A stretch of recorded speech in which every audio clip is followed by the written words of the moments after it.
A war that lasted nearly 50 years, where soldiers did not shoot but drank. No bullets and no bombs, just flags and bottles of alcohol. Sounds unreal, but this actually happened between Canada and Denmark in what became known as the Whiskey War.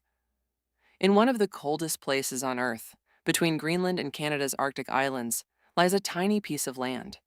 It is called Hans Island. At first glance, it looks completely useless, with no population and no resources, just ice, rock, and silence. So, why did two nations care so much? Because sometimes it is not about the land, but about the claim. In 1973, Canada and Denmark decided to settle their Arctic boundaries.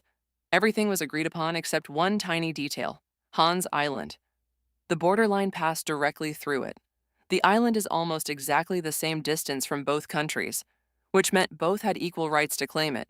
So they left it unresolved, but the silence did not last long. The war that started with a joke. In 1984, a Danish minister visited the island. He planted Denmark's flag. He left behind a bottle of schnapps with a simple message: "Welcome to the Danish island."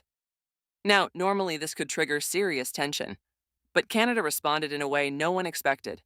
Canadian forces arrived. They removed the Danish flag. They raised the Canadian flag. They left a bottle of Canadian whiskey. And just like that, a war began, but not the kind anyone had seen before. For decades, this became a tradition. Denmark would visit, replace the flag, leave schnapps. Canada would return, replace the flag, leave whiskey. Back and forth again and again.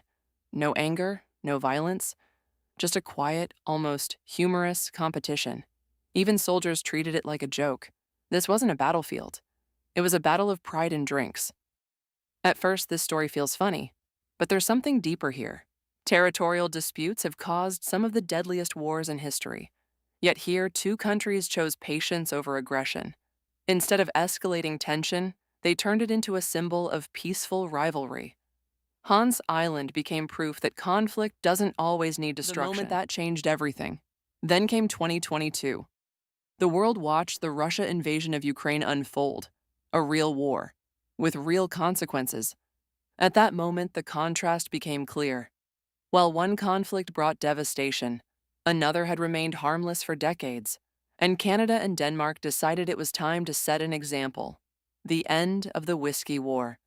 After nearly 50 years, both nations reached an agreement. Hans Island would be peacefully divided, around 60% to Denmark, around 40% to Canada. For the first time ever, the two countries now share a land border. And just like that, the Whiskey War ended with cooperation rather than victory. A lesson the world needs. Think about it. A conflict that could have escalated never did. No destruction, no hatred, no loss. Just respect, patience, and a little humor.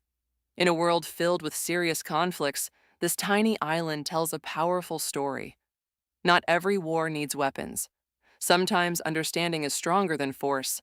And sometimes a simple bottle of whiskey can achieve what armies cannot. Want more mind-blowing facts? This is Brain Bites Plus. Subscribe now.